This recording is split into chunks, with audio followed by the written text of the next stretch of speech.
देखिए बेटा, आई कैप में क्वेश्चंस किस नेचर के आते हैं? ये प्रैक्टिस क्वेश्चन जो लिखे हुए हैं ना आपके पास, ये प्रैक्टिस क्वेश्चन हकीकत में आई कैप के पास पेपर्स के क्वेश्चन है। प्रैक्टिस क्वेश्चन नंबर 1 देखिए।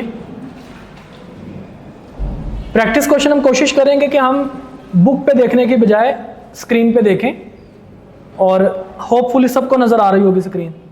ऐसा ही है? नहीं नजर आ रही तो उठ के उधर आ जाओ, चेयर इधर कर लो अपने तरफ।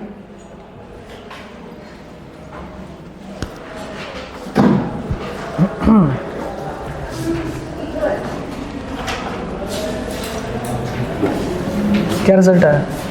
Congratulations, very good.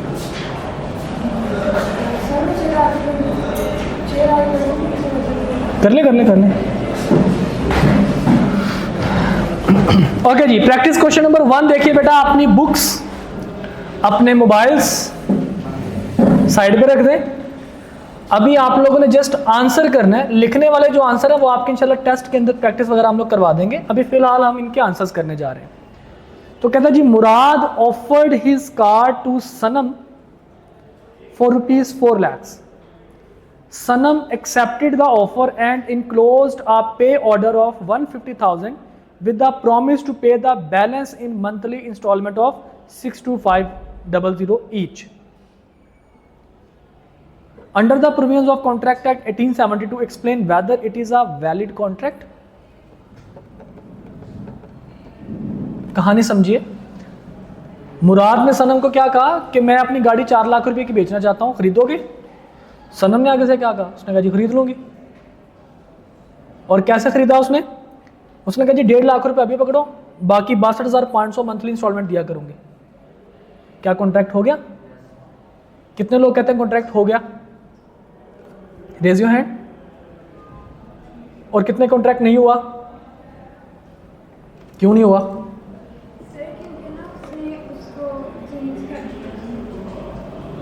एक्सेप्टेंस जो है वो हकीकत में हमने कहा था it must be absolute and unconditional.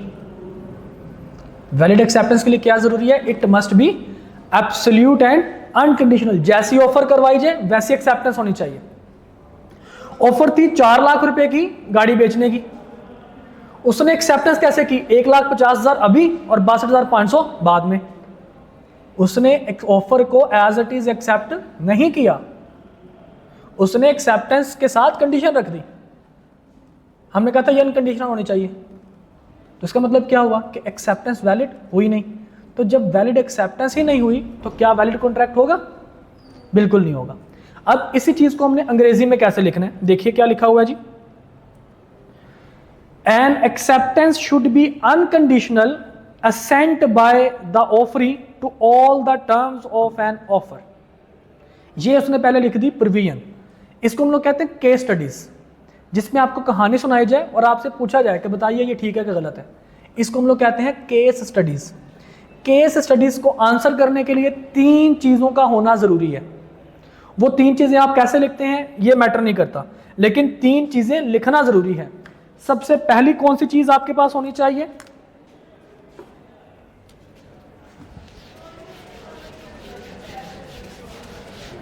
Case studies को सॉल्व करने के लिए बेटा सबसे जो आपके पास पहली चीज है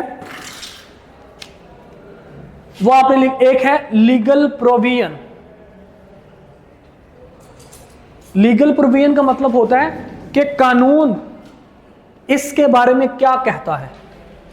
लीगल प्रोविजन, जैसे यहां पे क्या लिखा हुआ है?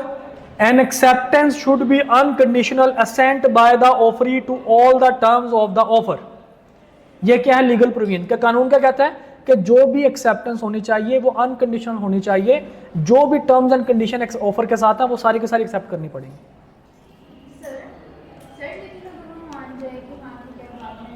लिखा कहीं पे वो मान गया? अगर मान जाएगा तो उसकी एक्सेप्टेंस मान ली जाएगी। ओके, तो यहां पे सबसे पहले लीगल प्रोविजन। सेकंड नंबर पे आपके पास जो चीज आएगी, इसका सीक्वेंस आप कुछ भी रख सकते हैं।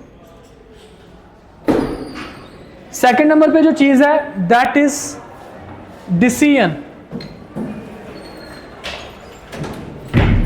आपका डिसीजन कि क्या ये ठीक है कि गलत। जैसे उसने यहां पे पूछा बताइए क्या ये वैलिड कॉन्ट्रैक्ट है या नहीं, तो आपने दूसरी चीज क्या बतानी है कि वैलिड कॉन्ट्रैक्ट है या नहीं, यस और नो, यस और नो। तीसरी चीज आपके पास जो आती है that is relevance, that is relevance, कि आपने इस चीज को, लीगल प्रोविजन को इसके साथ, केस के साथ रिलेट करके बताना है। मिसाल के तौर पर जैसे हमने यहां पे क्या लिखा कि जनाब an acceptance should be unconditional assent by the offeree to all the terms of the offer. ये क्या है, लीगल प्रोविजन।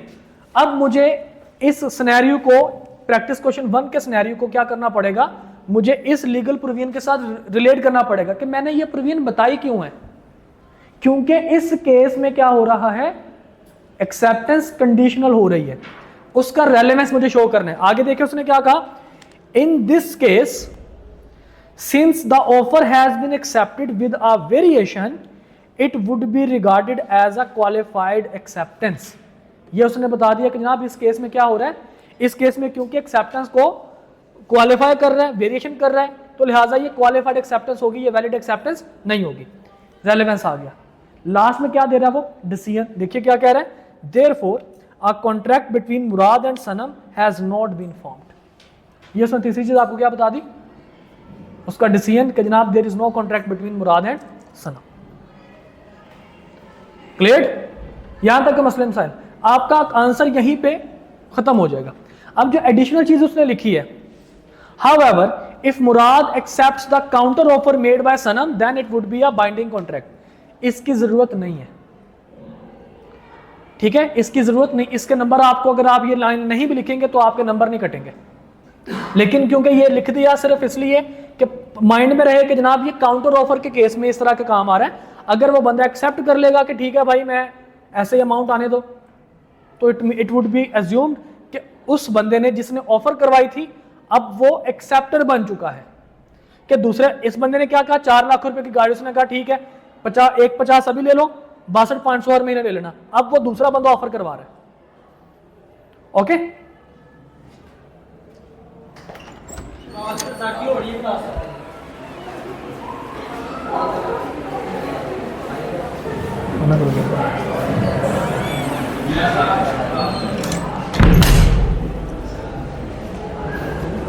ओके जी, यहां तक मसलन साल बेटा ऑल ओके। तो जब भी केस स्टडी का क्वेश्चन आएगा आपने इन 3 चीजों का ख्याल रखना है। बेशक आप डिसीजन पहले दे दें, लीगल प्रोविजन और रेलेवेंस बाद में बता दें, बेशक आप लीगल प्रोविजन पहले दे दें, रेलेवेंस बताने के बाद डिसीजन दे दें, इनका सीक्वेंस कुछ भी हो सकता है, लेकिन लीगल प्रोविजन और रेलेवेंस दोनों के दोनों जो है वो इकट्ठी आनी चाहिए।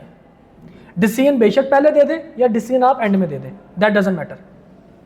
ये इन 3 चीजों का होना जरूरी है। अगर ये 3 चीजें नहीं होंगी, तीनों में से कोई एक भी स्किप हुआ तो बेटा आपको नंबर नहीं मिलेंगे। आपने ये लिख दिया no this is not a valid contract, बात आपने ठीक लिखी, डिसीजन आपने ठीक लिखा,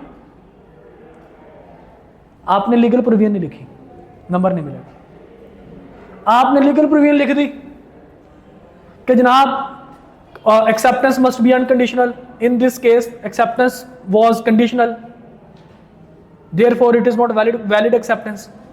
आपने सिर्फ लीगल प्रोविजन लिख दी, रेलेवेंस लिख दिया, आपने डिसीजन नहीं दिया, फिर भी आपको नंबर नहीं मिलेंगे। नंबर कब मिलेंगे, जब ये तीनों की तीनों चीजें आपके पास अवेलेबल होंगी। Clear, got it, okay.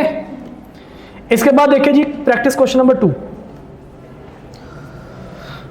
Batool offer to sell her flat to Saqib for 42 lakh rupaye. Saqib accepted the offer and sent a cheque of 15 lakh with the stipulation to pay the balance in 24 equal monthly instalments of rupees 1,12,500 each. Explain whether it is a valid contract. Same वैसा ही question, answer भी वैसा होना चाहिए। देख लेते हैं, देखिए आंसर सेम है। An acceptance should be unconditional assent by the offeree to all terms of offer। पहले उसने प्रोविजन वही बताई, लेकिन अब रेलेवेंस चेंज हो गया क्योंकि उस केस में कौन था, मुराद और सनम था, सनम थी। इस केस में क्या है जनाब, बतूल और साकिब। तो कहता है in this case since the offer has been accepted with a variation it would be regarded as qualified acceptance therefore contract between Batool and Saqib has not been form. Clear? मुश्किल बात तो नहीं हम कर रहे। 2 दफा ये क्वेश्चन प्रैक्टिस क्वेश्चन का मतलब है ये 2 दफा आई कैप में आ चुका है क्वेश्चन इसी नेचर का। बहुत कम होता है कि आई कैप अपने क्वेश्चन रिपीट करे। तो जनाब इसी नेचर का ये क्वेश्चन आ चुका है। आगे देखिए, मोबाइल छाड़ दे यार, ऊपर रखो मोबाइल। Practice question number 3। इस तरह के क्वेश्चन आपको बड़े देखने को मिलेंगे, जो बड़े बड़े क्वेश्चन, बड़े बड़े केस स्टडीज जो आपका टाइम कंज्यूमिंग होंगे, लेकिन इनके मार्क्स देखेंगे तो वही 3-4 नंबर इनके होंगे। कहता है जनाब आपके पास बदर who is the owner of मशहूर associate sent one of his employees Aftab in search of his pet horse which had been missing for 5 days. Suraj Singh को उसने क्या किया? सूरज सिंह समझते हैं? आफ्ताब। आफ्ताब का अगर आफ्ताब हिंदू होता तो इसका नाम क्या ना था? सूरज सिंह। ठीक है, एनीवेज किधर गया? हाँ जी, send Aftab in search of his pet horse which had been missing for 5 days. Badr advertised a reward of 20,000 in a newspaper for anyone who finds his missing horse. कुछ केस याद आ रहा है? इस तरह के हमने एग्जांपल्स की थी। वही बंदा जो मोबाइल ढूंढ के लाएगा। अब Aftab unaware of the newspaper advertisement traced the horse. Subsequently, on knowing about the reward, Aftab claimed it from Badr. कहानी समझ में आ रही है कुछ? कि उसको नहीं पता था कि जनाब ये ऑफर आई है, लेकिन बाद में उसको किसी ने बता दिया होगा, तो कहता है फाइन पैसे कटो साढ़े। Under the provisions of the Contract Act 1872, identify the type of offer which was made by Badr. अब देखो रिक्वायरमेंट क्या है, पहले आपने बताना है कि ये टाइप ऑफ ऑफर कौन सी है। उसके बाद also state whether Aftab would be able to claim the amount of reward under the circumstances. हाँ जी भाई, सबसे पहले बताइए कि ऑफर कौन सी है? इट इज जनरल या पब्लिक ऑफर। ओके, अच्छा जी। सेकंड नंबर पे आपने बताना है कि क्या जनाब आफ्ताब भाई साहब पैसे क्लेम कर सकते हैं? इन 3 चीजों को मद्देनजर रखते हुए आपने डिसीजन दे दिया कि जी वो पैसे क्लेम नहीं कर सकते। ओके, डिसीजन आ गया। लीगल प्रोविजन क्या लिखेंगे? Acceptance must be from that person who is aware about the offer. याद है? एक्सेप्टेंस कौन कर सकता है? जिसको ऑफर के बारे में पता हो। ये आपके पास क्या आ गई? Legal provision. अब इस केस में आफ्ताब को इस ऑफर के बारे में नहीं पता, ऐसे ही है ना, तो लिहाजा वो पैसे क्लेम करने के लिए एंटाइटल्ड नहीं है। यही बनना चाहिए आंसर। ऐसे ही है, देखते हैं कहीं कुछ और तो नहीं है। सबसे पहले कहता है जी in this case the offer was made to the public, a contract is made with the person who having the knowledge of the offer comes forward and acts according to the conditions of the offer. ऊपर उसने पहले बता दिया, पहला उसने question का answer कर दिया कि ये ऑफर कौन सी है? पब्लिक ऑफर है। और उसके बाद क्या कहा कि कॉन्ट्रैक्ट कब होगा?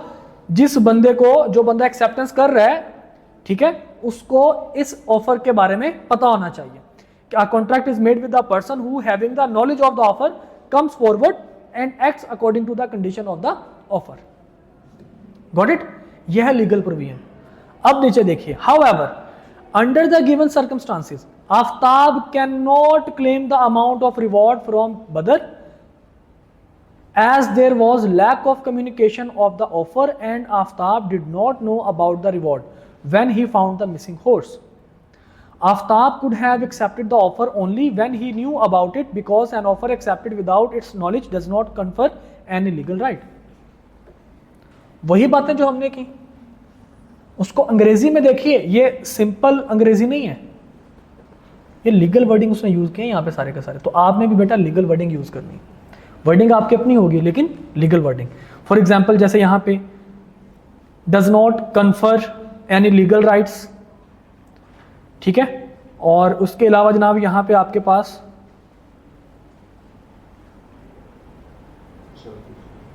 बस यही है, यही वाला मेन पॉइंट आपको नज़र आया, बाकी तो आपकी सिंपल से अंग्रेजी।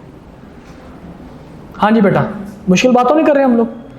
बिजनेस लॉ जो है वो आता सबको है,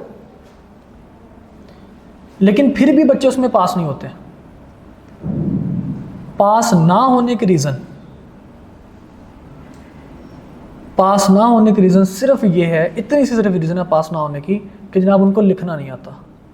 समझ ज़रूर आता है, पढ़ने में मज़ा भी आता है, पढ़ के पता भी चलता है कि मुझे आता है, लेकिन उनको लिखना नहीं आता, और पेपर लिख के आपने देना है। समझे बात को? तो आपको फ़िलहाल हम इस तरह से वर्बली आपको इसका क्वेश्चन के आंसर कर रहे हैं, ताकि आपको पता चले हाउ टू आंसर।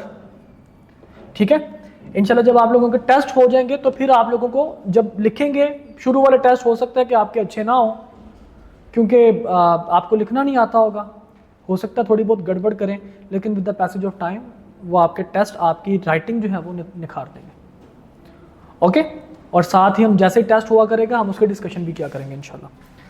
अब ज़रा क्वेश्चन नंबर 4 देख लीजिए।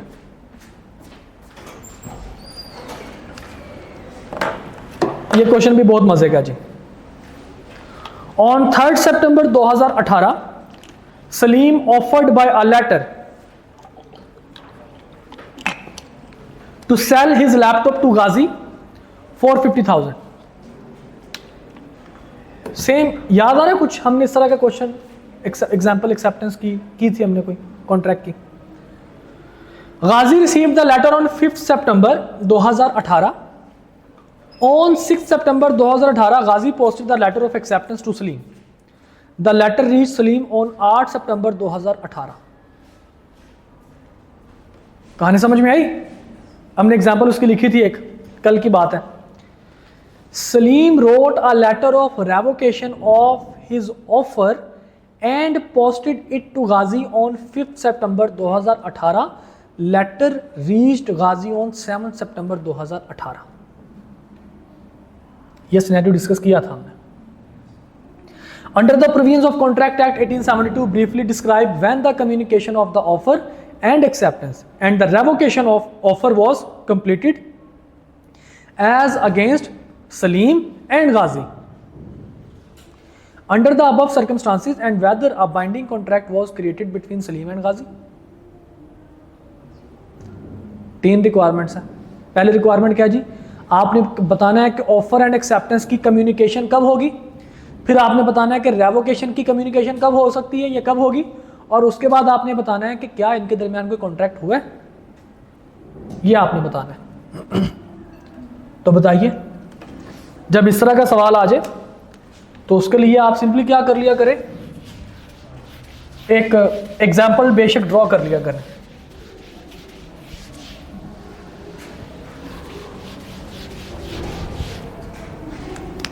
ऑफर किसने करवाई है? क्या कहकर?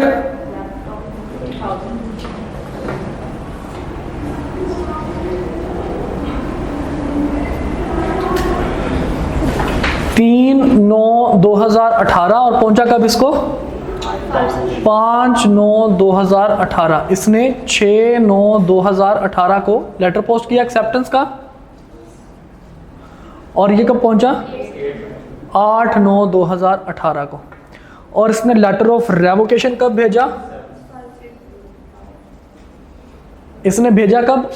5/9/2018 को, और इसको मिला कब? 7/9/2018 को। ऑफर की कम्युनिकेशन कब कंप्लीट हुई?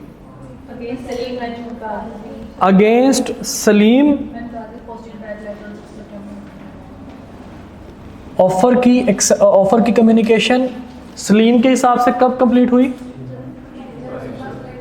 जब उसने लेटर पोस्ट कर दी, ऑफर कर दी।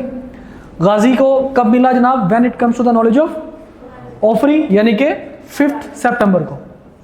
ठीक है। Acceptance with respect to offering,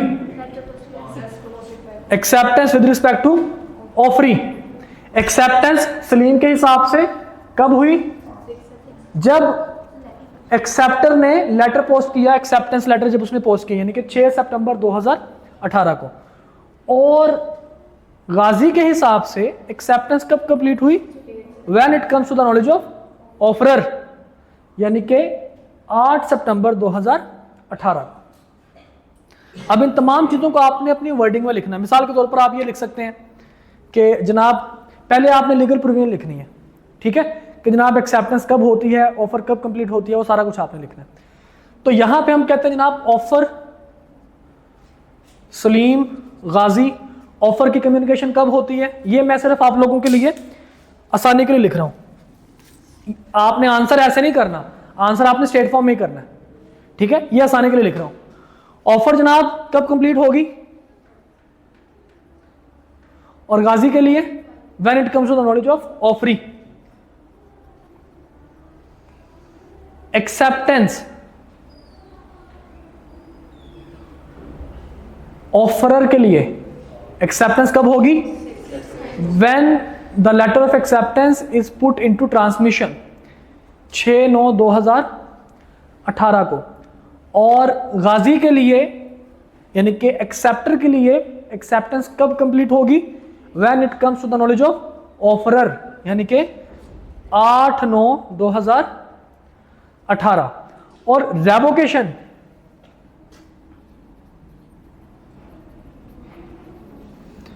revocation की कम्युनिकेशन कब होगी? रिवोक हो सकती है कि नहीं, दैट डजंट मैटर। रेवोकेशन की कम्युनिकेशन उसने पूछा है, रेवोकेशन की कम्युनिकेशन कब होगी? When it comes to the knowledge of, जिसको रिवोक की जा रही है जनाब ऑफरी, यानी कि 7/9/2018, और इसके लिए 8/9/2018।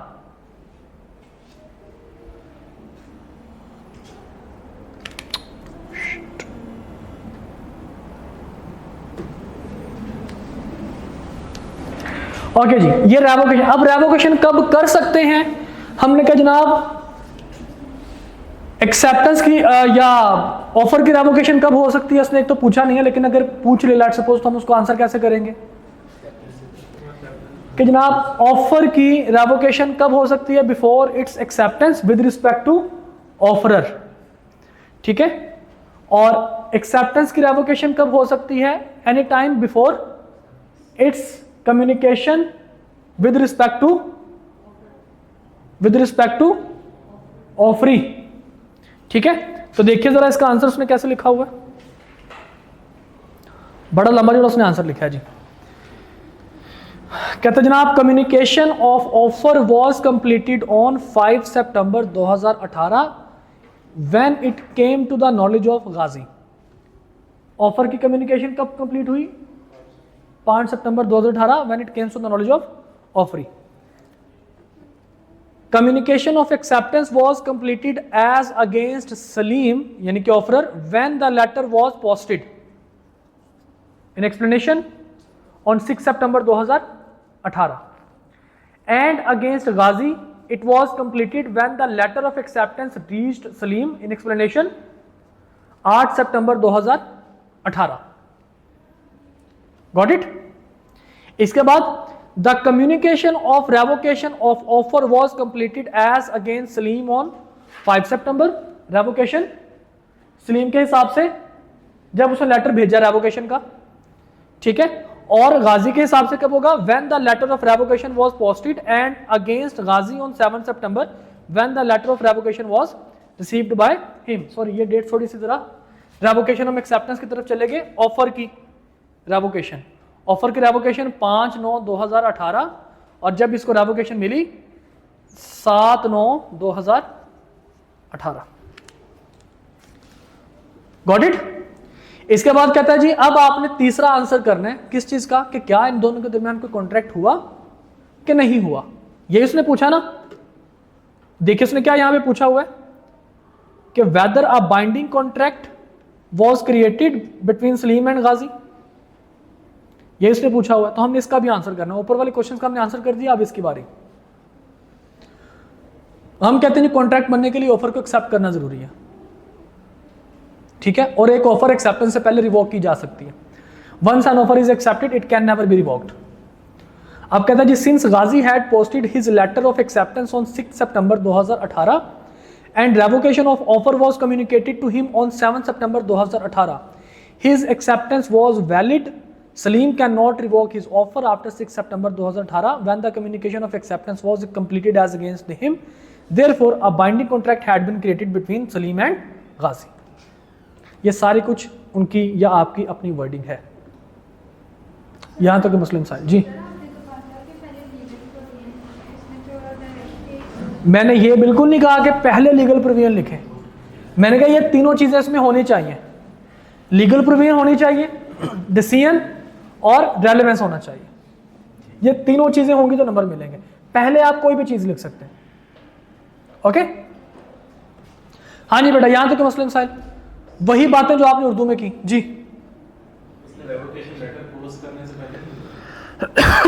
नहीं लिखा तो उसने पहले, लेकिन रेवोकेशन कब हो सकती है? Before its acceptance. और इसकी acceptance with respect to offeror कब होगी? जब letter of acceptance is posted. तो जब ये लेटर ऑफ एक्सेप्टेंस उसने कब पोस्ट किया? 6 सितंबर को. लेकिन रेवोकेशन का लेटर भाई साहब को कब मिला?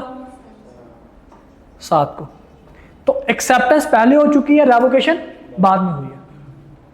ओके. तो लिहाजा रिवोक नहीं होगा आपकी ऑफर.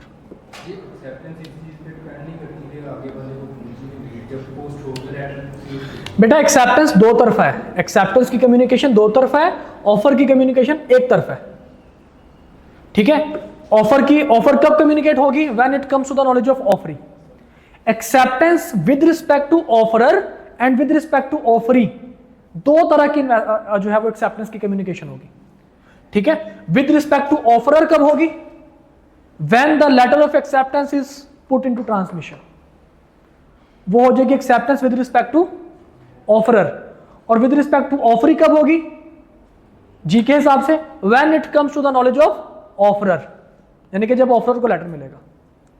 Got it. तो ऑफर दो, एक तरफा कम्युनिकेशन और एक्सेप्टेंस दो तरफा कम्युनिकेशन. क्लियर? हाँ जी बेटा, ऑल ओके. ये बड़ा क्वेश्चन था और इसमें वर्डिंग देख लीजिए. कोई लीगल वर्डिंग ऐसा नहीं है, आपकी सिंपल वर्डिंग लिखी हुई है इसमें. अच्छा जी, क्वेश्चन देखिए, ये बहुत मजे का सवाल है.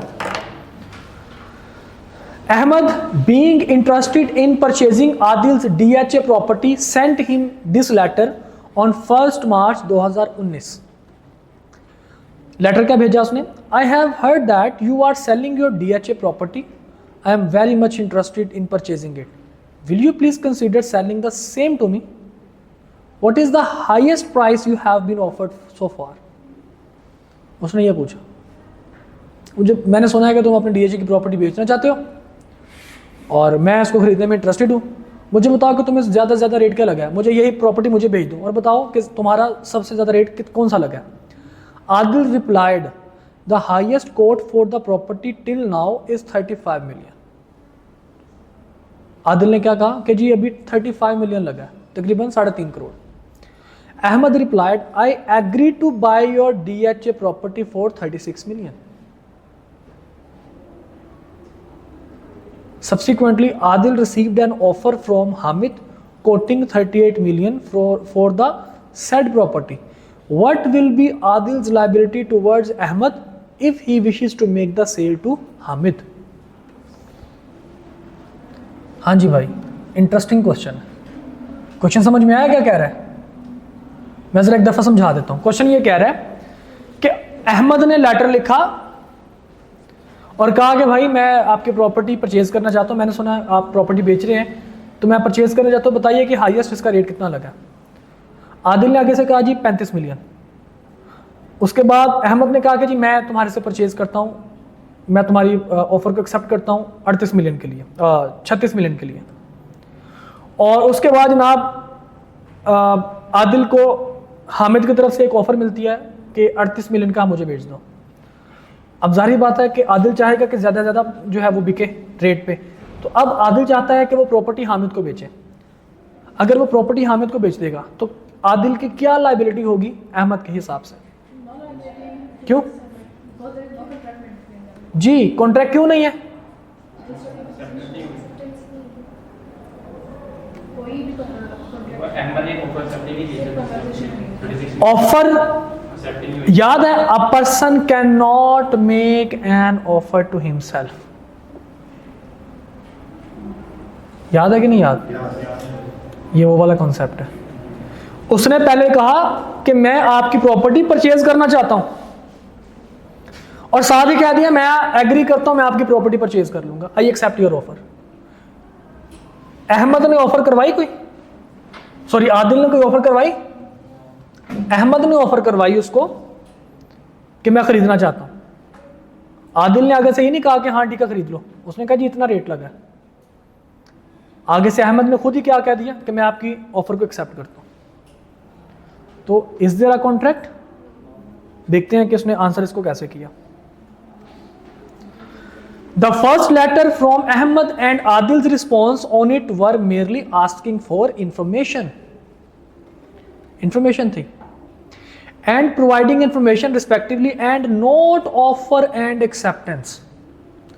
दोनों तरफ से, हालांकि पहली तरफ से एक ऑफर थी अहमद की तरफ से कि मैं खरीदना चाहता हूं।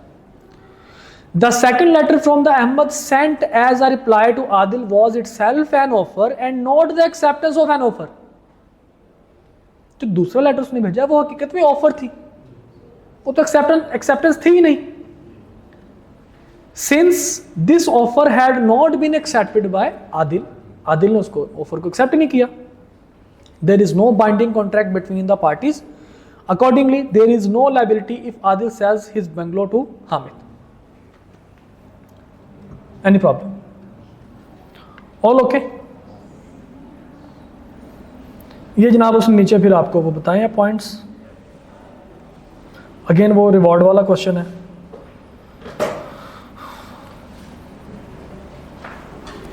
ले जी, ये जनाब आपके पास प्रैक्टिस क्वेश्चन या पास्ट पेपर के क्वेश्चन जो हैं वो आपके डिस्कस हो चुके हैं। ओके अच्छा, अब आप लोग कोशिश कीजिए कि घर से आप अपना ये MCQs जो हैं वो करके आइए, और अगर इसमें कोई प्रॉब्लम आता है तो हम डिस्कस करके फिर हम आगे चलेंगे चैप्टर नंबर 2 की तरफ। All okay? Okay, any issue? चलें इंशाल्लाह फिर कल मुलाकात होगी।